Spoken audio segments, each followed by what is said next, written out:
আসসালামু আলাইকুম সুপ্রিয় শিক্ষার্থী। ষান্মাসিক সামষ্টিক মূল্যায়ন 2024 শ্রেণী অষ্টম, বিষয় বাংলা। ওকে, তো আমাদের এখানে এই বিষয়গুলো কিন্তু আমরা অলরেডি পড়ছি, সো নতুন করে কিছু বলবো না। এখন কাজ ক বলছে, এখানে জোরে আলোচনা করে নিচের কাজগুলো করো। এখানে হ্যাঁ, বৈঠকের সামনে রেখে বৈঠকের দিনকে কেন্দ্র করে পাশের সহপাঠীর সাথে আলোচনা করে নিচের কার্যক্রমগুলো করতে বলছে। তো আমরা এখানে 3টে কার্যক্রম একবারে করব। তোমার বিদ্যালয়ে বিভিন্ন প্রয়োজনে সমস্যা খুঁজে বের করতে বলছে এবং এইসব সমস্যার সমাধান নিয়ে কার সাথে যোগাযোগ করবে তার একটা তালিকা করতে বলছে এবং যোগাযোগের মাধ্যম উপকরণ কি হতে পারে সেগুলো নির্ধারণ করতে বলছে। ওকে, আমরা এই 3টে কোশ্চেনের অ্যান্সার একবারে দেখতেছি আমরা এখানে।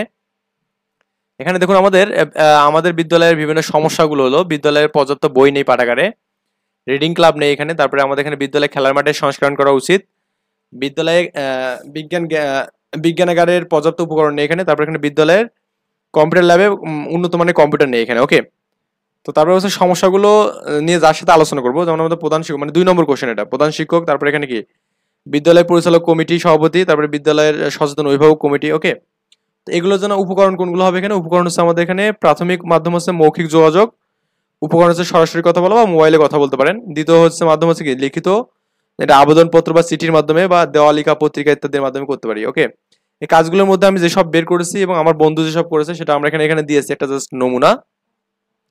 যেসব বিষয় আমি নিজে বের করেছি: বিদ্যালয়ের সমস্যা, পাঠাগারে পর্যাপ্ত বই না থাকা, বিদ্যালয়ের কম্পিউটার ল্যাবে উন্নত কম্পিউটার না থাকা, বিদ্যালয়ের রিডিং ক্লাব না থাকা এখানে, তারপরে বলছে যার সাথে যোগাযোগ করব প্রধান শিক্ষক, তারপরে এখানে পরিচালনা কমিটি সভাপতি, তারপর সে যোগাযোগের মাধ্যম এবং উপকরণ লিখিত মাধ্যম হতে পারে, তারপরে আবেদনপত্র বা চিঠি হতে পারে, দেওয়ালিকা পত্রিকা হতে পারে এখানে। এটা হচ্ছে আমি বের করছি এই অংশটা। এবং ডান দিকে আছে আমাদের যেসব বিষয় সহপাঠীর সাথে আলোচনা করে এসেছে, যেমন বিদ্যালয়ের সমস্যা, বিদ্যালয় খেলার মাঠ এবং সংস্কার দরকার এবং বিদ্যালয় বিজ্ঞানাগার পর্যাপ্ত উপকরণ এখানে। ওকে, যার সাথে যোগাযোগ করবো বিদ্যালয়ের সচেতন অভিভাবক প্রতিনিধি। 3 নম্বর বলছে এখানে যোগাযোগের মাধ্যম উপকরণ হচ্ছে মৌখিক বা সরাসরি কথা বলা বা মোবাইল ফোনে কথা বলতে পারি এখানে। ওকে, এই কাজগুলো করলে কিন্তু আমাদের মোটামুটি এগুলো শেষ হবে, প্রথমটা শেষ হবে এখানে।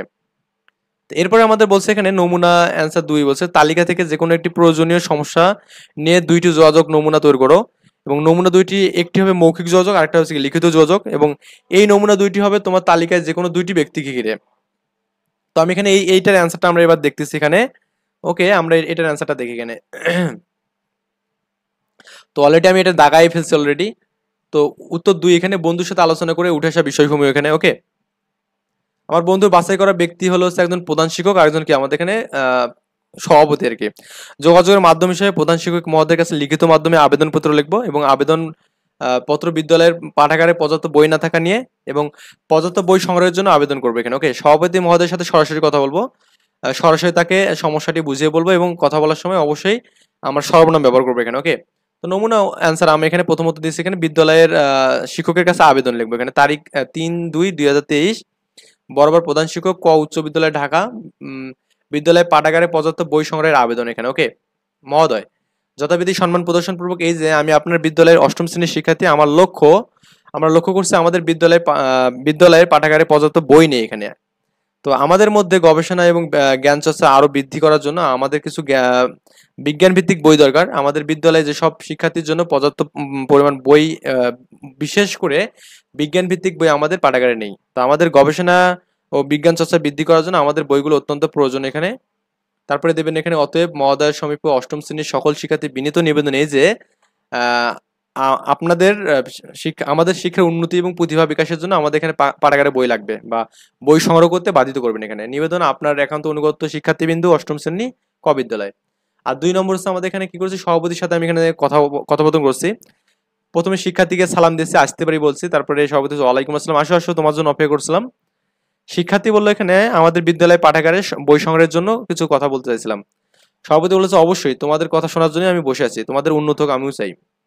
শিক্ষার্থী বলো আমরা আমাদের প্রধান শিক্ষকের নিকট আবেদন দিয়েছি, বই সংগ্রহের জন্য কিছু আর্থিক সহায়তা প্রয়োজন, আমরা আশা করেছিলাম আপনি আমাদের আর্থিক সমস্যাটি দেখবেন এখানে। সভাপতি বলো আমি আমার সাধ্যমতো চেষ্টা করব, তোমরা তোমাদের শিক্ষকের সাথে কথা বলতে পারো এবং কত সাহায্য দরকার সেটা আমাকে জানাও, আমি চেষ্টা করব। শিক্ষার্থী তাকে ধন্যবাদ দিল, দিয়ে কি করলো এখানে আমরা স্যারের সাথে কথা বলবো, উনি আপনার সাথে যোগাযোগ করবে। সভাপতি বলো আচ্ছা, তোমাদের জন্য শুভকামনা বলে আমরা কি আসি বললাম। ওকে, এটা অংশটা আমাদের কাজ করলাম, শেষ করলাম এখানে অংশটা। এরপর আমাদের দেখুন আমাদের খ নম্বর কাজটা আমাদের দিয়েছে এই জায়গাটা, এখানে বলছে যে খ নম্বর কাজটা আমরা একটু পড়বো এখানে, প্রশ্নটা তো আমাদের কাছে আছে এখানে, পড়বো আমরা এখানে, পড়ে আমরা জাস্ট এটা একটু দেখবো যে কাজটি করতে হলে দলগত আলোচনার মাধ্যমে যে কাজটা আমরা করবো, তারপর এখানে প্রতিটি দলে 4 জন করে সদস্য থাকতে হবে এখানে। তারপরে দলের সদস্য নিজেদের মধ্যে আলোচনা করে ঠিক করবে কে কোন দিকটা তৈরি করবে। ওকে, তবে প্রতিটি দলেই বিভিন্ন ধরনের রচনা নমুনা থাকতে হবে। রচনায় কাঠামো, বিষয়বস্তু, নতুন কোন ধরনের আলোচনা হবে এই বিষয়গুলো পড়বেন এখানে। ওকে, রচনার শিরোনাম কি দিতে হবে এখানে। তো নিচের কয়েক ধরনের লেখার দিয়েছে এখানে। বিবরণমূলক দিয়েছে বিদ্যালয়, শ্রেণীকক্ষ, স্কুল মাঠ, পাঠাগারের বিবরণ। তারপরে হচ্ছে বিশ্লেষণমূলক ব্যাখ্যা বিদ্যালয়ের সামগ্রিক সুযোগ সুবিধার জন্য। তারপরে তথ্যমূলক লেখা হচ্ছে বিদ্যালয়ের গুরুত্বপূর্ণ তথ্য। কল্পনা ভিত্তিক লেখা হচ্ছে বিদ্যালয়কে ঘিরে গল্প এখানে। ওকে, এখানে বলছে উপরে যে কোনো এক ধরনের একটা বেছে নিতে হবে, বেছে নিয়ে 200 শব্দের একটা কি রচনা লেখো, এবং উপরের নমুনা বিষয়গুলো ছাড়াও বিদ্যালয়ের যে কোনো বিষয়ে একটি রচনা লিখতে হবে। ওকে, এবং 2 নম্বর বলছে এখানে রচনা লেখার পর এটি বিবরণমূলক বা বিশ্লেষণমূলক এবং তথ্যমূলক। এটা কেন লেখছে এটা পিছনে যুক্তি দিতে বলছে এখানে। ওকে, তো আমরা এখানে এবার এটার কাজটা দেখবো এখানে। তো এখানে এখানে বিবরণমূলক লেখাটা আমি এখানে লিখলাম এখানে। তো আমাদের বিদ্যালয়ের নাম হচ্ছে ক উচ্চ বিদ্যালয়। শিশু শ্রেণী থেকে এই বিদ্যালয়ে পড়াশোনা করছি আমি। আমাদের বিদ্যালয় আমাদের শহরের মধ্যে অবস্থিত। বাড়ি থেকে খানিকটা হেঁটে গেলেও একটি লেক রয়েছে এখানে। তারপর তার এক পারে আমাদের বিদ্যালয় এখানে। ওকে, আশপাশে বিদ্যালয়ের পড়াশোনা এবং সুযোগ সুবিধা ভালো আর কি এখানে। হ্যাঁ, তারপরে এলাকা থেকে অনেক শিক্ষার্থী আমাদের বিদ্যালয়ে পড়তে আসে। বিদ্যালয়ের বয়স প্রায় 100 বছর। শত শত শিক্ষার্থী এই বিদ্যালয়ে পড়াশোনা করে কীর্তিমান হয়েছেন। সরাসরি বড় গাছের ছায়ায় ঘেরা আমাদের বিদ্যালয় দেখতে অনেক সুন্দর। এটি সাদা রঙের 4টি দেওয়াল মানে দোতলা ভবন নিয়ে গঠিত। একটি ভবন শিক্ষকের কক্ষ, অফিস কক্ষ এবং বিজ্ঞানাগার, পাঠাগার এর জন্য নির্ধারিত। বিজ্ঞানাগার না থাকলেও এটি মোটামুটি মানের পাঠাগার রয়েছে এখানে, এবং পাঠাগার দেশি বিদেশি নানা ধরনের বই পত্রিকা রয়েছে। বাকি ভবনগুলো হচ্ছে শ্রেণীকক্ষ। বিদ্যালয়টির সামনে একটি খেলার মাঠ এবং একটি দুদিকে দুটো বাগান আছে এখানে। বিদ্যালয়ের শিশু শ্রেণী থেকে 10ম শ্রেণী পর্যন্ত পড়ানো হয়। প্রতিদিন সকাল 8টা থেকে বিকাল 4টা পর্যন্ত আমাদের এই বিদ্যালয় কি কোলাহল মুখর থাকে, এবং বিদ্যালয়ের প্রাঙ্গণটা প্রায় 1800 ছাত্রছাত্রী এবং 42 জন শিক্ষক আছেন এই বিদ্যালয়ে। আমাদের বিদ্যালয়ে যত্ন সহকারে পড়ান এবং ভালোবাসেন। আমরা আমাদের বিদ্যালয় এবং বিদ্যালয়ের শিক্ষককে অনেক ভালোবাসি এখানে। এইভাবে লিখলে কিন্তু আমাদের মোটামুটি অ্যান্সারটা হয়ে যাবে এখানে। আই থিঙ্ক বুঝতে পারছেন এখানে। ওকে, তো এখানে বলছে এই লেখাটা যে বিবরণমূলক তার আমাদের যুক্তিটা দেবো এখানে। এই লেখাটা একটি বিবরণমূলক রচনা। নিচে বিবরণমূলক রচনা বৈশিষ্ট্য দেওয়া হলো। আমরা লেখাটি লিখেছি যে বিবরণমূলক, কেননা এখানে বুঝে যাবে এখানে। স্থান, বস্তু, ব্যক্তি, প্রাণী। আমরা এটা খ নম্বরটা কিন্তু দেখতেছি, মানে খ নম্বর অ্যান্সারটা দেখতেছি এখানে, যে কেন বিবরণমূলক হলো এখানে, যুক্তিটা আমরা দিচ্ছি এখানে। কোনো বিষয় বিবরণ দেওয়া হলে আমাদের রচনা তাকে বিবরণমূলক লেখা বলে এখানে। যে কোনো বিষয়ের উপর বিবরণমূলক লেখা প্রস্তুত করা যায়। বিবরণমূলক লেখায় লেখকের চিন্তা এবং অনুভূতি প্রকাশ করে। আমার রচনাটি বিবরণমূলক রচনা, কারণ আমার রচনাটি আমি আমার বিদ্যালয়ের সকলকে নিয়ে বিবরণ দিয়েছি এখানে। ওকে, তো এই কাজটা করলে কিন্তু মোটামুটি হয়ে যাবে এখানে। এরপরে দেখুন আমাদের গ কাজ দিয়েছে এখানে। তোমার লেখা উপরের রচনার ভিত্তিতে এককভাবে নিচের কাজগুলো করো। এককভাবে দুটি বাক্যের উদ্দেশ্য, বিধেয় এবং উদ্দেশ্যের প্রসারক এবং বিধেয়ের প্রসারক চিহ্নিত করতে বলছে এখানে। ওকে, তো আমরা এখানে প্রথমত এই সমাধানটা দেখি এখানে। বাক্য 1, অনেক ইতিহাস সমৃদ্ধ বিদ্যালয়ের বয়স প্রায় 100 বছর। এখানে বিদ্যালয় হচ্ছে উদ্দেশ্য, বিধেয় হচ্ছে আমাদের 100 বছর, বিদ্যালয়ের বয়স 100 বছর।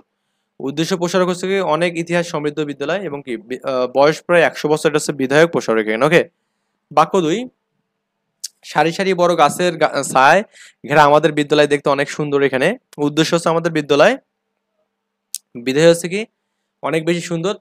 উদ্দেশ্য প্রসারক হচ্ছে কি সারি সারি বড় বড় গাছের ছায় ঘেরা। বিধেয় এর প্রসারক হচ্ছে আমাদের অনেক বেশি সুন্দর এখানে। ওকে, এইভাবে আমরা এখানে করব। এবং আমাদের এখানে আরেকটা কাজ এখন আমরা কমপ্লিট করিনি এখানে, এটাও করবো ইনশাল্লাহ। যে কোনো 10টি বা শব্দ অভিধানের বর্ণক্রমে সাজাতে বলছে এখানে। ওকে, আমরা এটা সাজাবো পরের টিউটোরিয়ালে। ওকে।